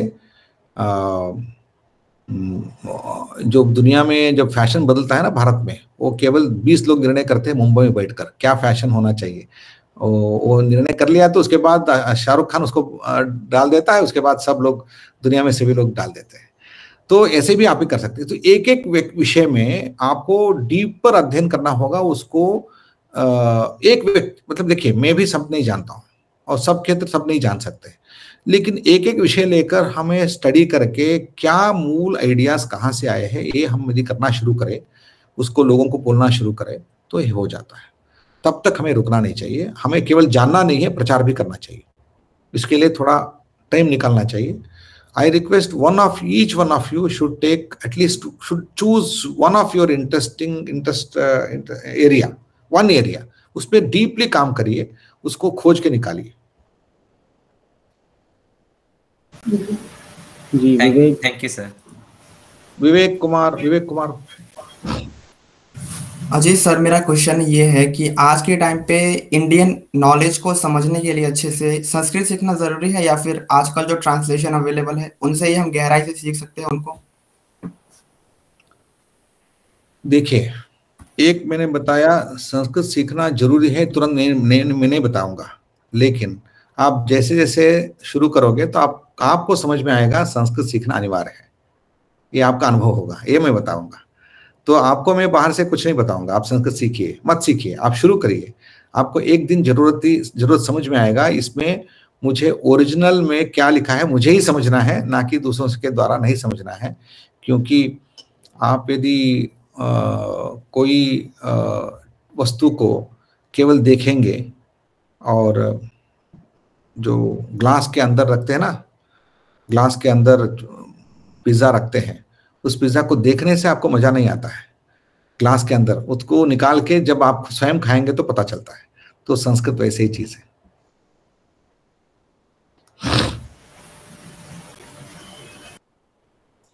Thank you so much, sir, for your thought-provoking words. Now, I would like to request Akshit ji to come forward and present a vote of thanks. नमस्ते sir, thank you so much for your session. आपके वक्त के लिए बहुत बहुत धन्यवाद आपका। हमें बड़ी खुशी हुई कि आप हमारे समक्ष इस सर्टिफिकेट कोर्स के इनॉग्रेशन के लिए उपस्थित हुए। और काफ़ी सारे बच्चों का, अगर किसी का कुछ सवाल बचा हुआ है तो सर क्या हम ले सकते हैं एक दो सवाल और? हाँ लीजिए, अभी 5 मिनट है। हाँ, yes, anyone wants to ask any question? Siddharth Tripathi. जी सिद्धार्थ, आप पूछ सकते हैं, कुछ सवाल आप पूछना चाहते हैं तो? अच्छा, I have a question but I am in train, I can't. Yes, you write it. Yeah. योग क्या है सर? सिंपल है। योग क्या है? देखो, समत्वम योग उच्यते, this is the definition of yoga. Samatvam is nothing to do with any physical structure, व्यायाम कुछ नहीं है। Samatvam is balance, samatvam is balance, और appropriate portion is called yoga. योग किसी में हो सकता है। योग का दूसरा डेफिनेशन है योग कर्मसु कौशलम, जो स्किल है वो योग है। योग का मतलब 2 है, समत्व है और स्किल है। और आप स्किलफुली समत्व को, बैलेंस को सीखेंगे तो जैसे साइकिल का बैलेंस है, साइकिल का बैलेंस कैसे सीखते हैं? साइकिल का बैलेंस का सीखने का दिन आज भी आपको याद रहता है। वो योग क्या है, साइकिलिंग क्या है, इसको कोई डिफिनेशन नहीं दे सकता है। साइकिलिंग एक्सपीरियंस का विषय है। आपको कितने लोगों को स्विमिंग आता है, साइकिलिंग आता है, याद करिए जिस दिन पहला दिन आपने साइकिलिंग सीखा वो आज भी याद है। और आज 10 साल के बाद भी मैं साइकिलिंग नहीं किया हूं, तो कार में जाता हूं, कार में आता हूं, लेकिन साइकिल मुझे मेरे हाथ में दे दिया तो उसी क्षण में मैं साइकिल में बैठ जाता हूं, क्योंकि वो भूलते नहीं है। क्योंकि जो भूला नहीं जाता वो एक्सपीरियंस हो जाता है, वही योग है। तो वो शरीर को और मन को और आत्मा को बैलेंस करने के लिए, क्योंकि हम कभी कभी शरीर में ज्यादा ध्यान देते हैं, मन के ऊपर नहीं देते हैं। मन के ऊपर ज्यादा ध्यान देते हैं और शरीर के ऊपर कम देते हैं, और दोनों में ज्यादा ध्यान देते हैं, आत्मा के ऊपर नहीं देते हैं। कभी कभी आत्मा के ऊपर ज्यादा ध्यान देते हैं और शरीर और मन को छोड़ देते हैं। तब प्रॉब्लम हो जाएंगे। शरीर, मन और आत्मा के बीच में एक बैलेंस होना जरूरी है। ये बैलेंस शरीर में जैसे होता है, प्रकृति के साथ भी बैलेंस होना जरूरी है, क्योंकि बाहर का दुनिया में जो चल रहा है ना, वो मेरे शरीर में परिणाम होता है। तो ब्रह्मांड और पिंडांड के बीच में जो बैलेंस रखना है, क्योंकि जैसे देखो आज मैं यहाँ ये पहना हूं, क्यों पहना हूं? बाहर ठंड है, वो इसको मैं गर्म करना चाहता हूं। हाँ, ये गर्म ऐसा नहीं, इससे गर्म नहीं होता है, गलत चीज है, इससे गर्म नहीं होता। अंदर गर्म है इसलिए गर्म हो रहा है। तो गर्म कहाँ हो रहा है? शरीर के अंदर है। तो इसको यदि मैं ठीक से कर, इसका जरूरत नहीं पड़ेगा। मैं शरीर के अंदर जो मेरा गर्मी है उसको मैं ठीक से बैलेंस करूंगा तो इसके बिना भी नहीं चलेगा। इसलिए योगी जो है इसके बिना भी रखते हैं, क्योंकि वो बैलेंस कर पाते हैं। तो यही योग है। तो योग यानी बाहर के प्रकृति के शरीर को इंद्रियों के साथ, इंद्रियों के मन के साथ, मन को आत्मा के साथ, हमारे भावनाओं के साथ ये बैलेंस रखना, ये योग का एक बैलेंस, एक चीज है। वो आपके जीवन में बहुत महत्वपूर्ण है, क्योंकि आप बहुत कुछ अचीव करना चाहते हैं। ये योग चाहिए, ये बैलेंस चाहिए। यही आपको जीवन में योग यानी केवल प्राणायाम, बाहर के एक चलन वलन सीखना, ये नहीं है। ये शुरुआत है, इससे आप योग तक पहुंच जाएंगे। जी, किसी और को ये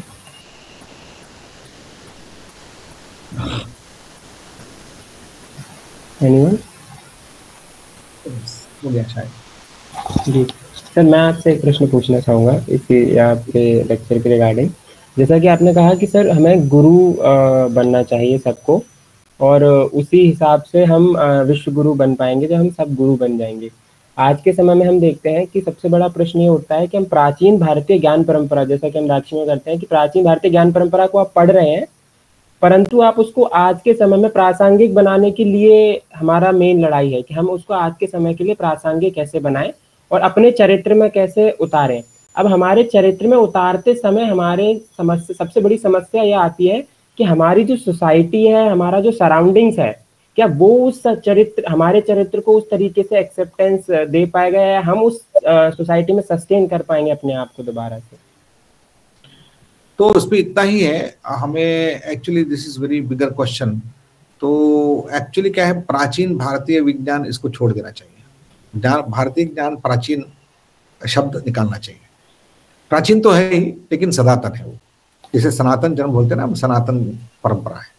तो क्योंकि हमेशा नवीन नूतनता होती रहती है वहां पर, तो इसलिए हमें भी याद करना चाहिए। हमें ये नहीं सीखना चाहिए प्राचीन भारत में जो मिला है वही है, नहीं, वो विरासत है। लेकिन विरासत को आप अभी इन्वेस्ट करके नया आपके एक्सपीरियंस के साथ उसको जब तक उसको नयापन नहीं करेंगे तो वो प्राचीनता ही उसका नाश करेगा। प्राचीनता ही नाश है। तो इसलिए हमें प्राचीन शब्द छोड़ना चाहिए, उसके साथ सनातन जोड़ना चाहिए। सनातन बनाने के लिए हमारा अनुभव को उसमें जोड़ना चाहिए। इसलिए भारत के ज्ञान परंपरा हमेशा प्रैक्टिस में रहा है, वो प्रैक्टिस में रखना चाहिए। हम भूल गए हैं, जब जो भी प्रैक्टिस में है वही अनुभव रूप में हमें काम में आएगा, वो फ्यूचर क्रिएट करेगा। तो हमें यदि फ्यूचर भारत के लिए कोई क्रिएट करना है, वो ज्ञान परंपरा को रखना है, उसको अनुभव करना है, उसको विनियोग करना है, तभी उसका आगे आगे के लिए जाएगा। इसलिए मैं, किसी ने मुझे पूछा, सिंपल बताता हूँ, ये मतलब जीवन के लिए है, दृष्टि के लिए है। भोजन में बहुत नियम करते हैं लोग। मैंने कहा भारतीय दृष्टि वो नहीं है। भोजन में नियम भारतीय दृष्टि नहीं है, भोजन में संयम भारतीय दृष्टि में। नियम और संयम में बहुत अंतर है। संयम के लिए नियम है, यानी कंट्रोल करना नहीं है, आपको जितना चाहिए उतना ही लेना है, वो इंपॉर्टेंट है। वो जब सीख जाते हैं तो भारतीय दृष्टि है। तो ये जो है ये केवल भोजन में नहीं होगा, ये हमारे साइंस के दृष्टि में भी है, हमारे जितने भी साइंटिफिक प्रयोग हैं उसमें भी है। जब हम कोई काम, कोई विषय सोचेंगे, उसमें भी भारतीय दृष्टि है। जैसे उदाहरण बताता हूं मैं, सुख का मूल जो है अर्थ है, ये आधुनिक इकोनॉमिक मॉडल कहा जाता है। दुनिया को यदि अच्छा बनाना है तो रिसोर्स बढ़ाओ। आपको ये बताता हूं, दुनिया इसलिए खुशी नहीं होती है, रिसोर्स बढ़ाया गया है। अमेरिका का मॉडल लेते हैं तो अमेरिका का मॉडल में रिसोर्सेज बहुत ज्यादा है, लोग कम है, इसलिए है। यदि भारत के लोग वहां जाके बस जब जिस दिन बसेंगे तो वो रिसोर्स बहुत कम हो जाता है। हमेशा दुनिया में रिसोर्सेस और इसमें अंतर रहता है, आप कभी भी इसको सॉल्व नहीं कर सकते। रिसोर्स और लोगों की आकांक्षा दोनों को कभी भी ये नहीं कर सकते आप, तो इसे कभी नहीं होने वाला। इसलिए सुख का मूल जो है रिसोर्स नहीं है, सुख का मूल धर्म है, धर्म का मूल अर्थ है। ये चाणक्य ने बताया है, सुखस्य मूलम धर्मः धर्मस्य। ये सिंपल साइंस है लेकिन बहुत बड़ी साइंस है। हर एक साइंस में बताना चाहता हूं मैं, फिजिक्स में भी, केमिस्ट्री में भी, जहां भी जाइए वहां भारत का एक नई दृष्टि रहती है। तो मैं उदाहरण एक ही बताया और दूसरा बताता हूं। स्टेट खड़ा करने, पॉलिटिकल साइंस में स्टेट खड़ा करने के लिए क्या करना चाहिए? स्टेट, अच्छा स्टेट बनाने के लिए लोग बोलते हैं अच्छा एक डेमोक्रेटिक सिस्टम बनाइए। तो अच्छा डेमोक्रेटिक सिस्टम के लिए अच्छा एजुकेशन दीजिए लोगों को, ये बोलते हैं। Educated people can create a nice democratic country, and democratic country will be a good state, established good state, a normal system है। मैं बोलता हूँ ये भी कोई इसमें कोई कमी है। क्या कमी है बताता हूँ। अच्छे एजुकेटेड लोग भी अच्छे डेमोक्रेटिक सिस्टम को खड़ा नहीं कर सकते हैं। इसके हजारों उदाहरण है, हजारों उदाहरण है। बहुत सारे एजुकेटेड लोग हैं लेकिन दुनिया को कब्जे में करके डेमोक्रेसी को खत्म कर दिया है। इसके लिए चाणक्य बताता है राज्यस्य मूलम इंद्रिय विजय। इंद्रिय विजय जहां नहीं है, लोग जो अपने आप को कंट्रोल नहीं कर सकते हैं वो स्टेट खड़ा नहीं कर सकते। जो मूलभूत तत्व जो है उसने खड़ा, देखिए आज जो मोदी जी के और बात करते हैं लोग, इंद्रिय विजय है मूलतः। स्टेट का अच्छा स्टेट बनाने के लिए ये इंद्रिय विजय उन्होंने पाया है। तो इंद्रिय विजय के द्वारा अच्छा स्टेट हो सकता है। हमारे सामने एक उदाहरण है, ऐसे हजारों उदाहरण भारत ने दिया है। तो इसलिए सूक्ष्म दृष्टि से एक साइंस को देखने का जरूरत भारत में वो कर सकता है। तो आज आपके प्रश्न जो है मूलतः प्राचीन भारत को एक मॉडर्न मॉडल में लेके आने के लिए हमें उसको प्रैक्टिस में लेके आना होगा, उसको रीथ्योराइजेशन करके हमें लोगों को बताना होगा, एग्जाम्पल के रूप में खड़ा करना होगा। हर एक क्षेत्र में ये संभव है। जी thank you so much sir. बिल्कुल हम उसी कार्य को करने के लिए यहाँ पर उपस्थित हैं। और हमने, जैसा कि आपने कहा था कि एक्नॉलेजमेंट की ज़रूरत है, कॉपीराइट की नहीं, और वो सारा, तो इसीलिए हम दाक्षी में करते भी यही हैं कि यहाँ पर काफ़ी सारे वॉलंटियर्स जो हमारे साथ जुड़ते हैं कि आप अपने फील्ड में काम करिए, आप अपने फील्ड में एक योग्यता हासिल करिए, और वो कैसे आप अपने लिए काम कर सकते हैं और अपने एक राष्ट्र की चेतना को अगर आप उसमें जोड़ देंगे तो एक राष्ट्र के हित के लिए भी वो कार्य हो जाएगा।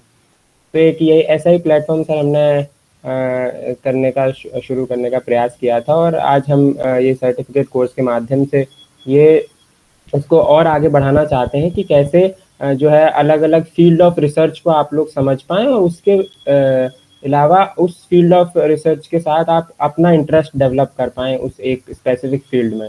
तो सर अभी तो हमारा जो है इंट्रोडक्टरी एक तरीके से ये सारे सेशंस हैं जिसमें कि हम सारा बेसिक्स एक बार पहले क्लियर करें, उसके बाद फिर जिसमें भी फील्ड में आप इन सभी लोगों का जितना भी जो भी इनरोल किए हैं उसमें उनका इंटरेस्ट होगा और उस तरीके से हम उस पर रिसर्च कर सकें। तो sir thank you so much for joining sir, आपका बहुत बहुत धन्यवाद हमारे इस हमें मार्गदर्शन देने के लिए, और बहुत कुछ हमें इस लेक्चर से सीखने को मिला है, और आगे भी हम आपसे ऐसा मार्गदर्शन लेते रहें, ऐसी हमारी आशा रहेगी, हमारी उम्मीदें रहेंगी आपसे।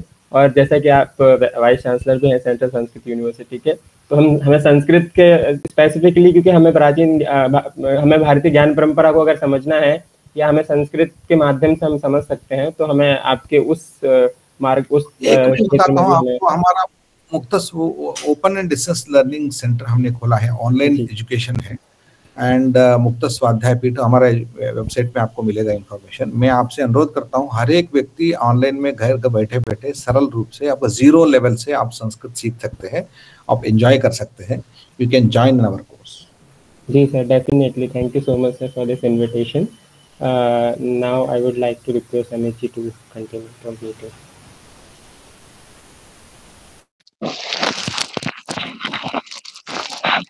आप सभी को ये विदित है कि दाक्षी की परंपरा रही है कि हम कोई भी कार्यक्रम की समाप्ति वंदे मातरम के साथ करते हैं। तो मेरा अनुरोध है होगा कर्तव्य जी से कि वो वंदे मातरम प्लीज। नमस्कार। वंदे मातरम, वंदे मातरम, सुजलां सुफलां मलयज शीतलां शस्य श्यामलां मातरं वन्दे मातरम्। शुभ्रज्योत्सना पुलकित यामिनी फुल्लकुसुमित द्रुमदल शोभनी सुहासिनी सुमधुर भाषिणी सुखदां वरदां मातरं वन्दे मातरम्, वन्दे मातरम्। धन्यवाद। सर, हम इसी के साथ इस मीटिंग की समाप्ति की आज्ञा आपसे चाहेंगे।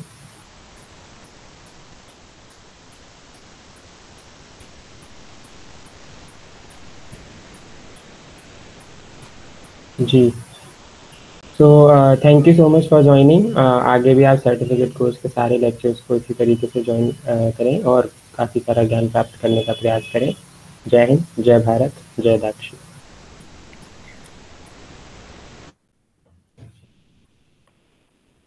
जय हिंद।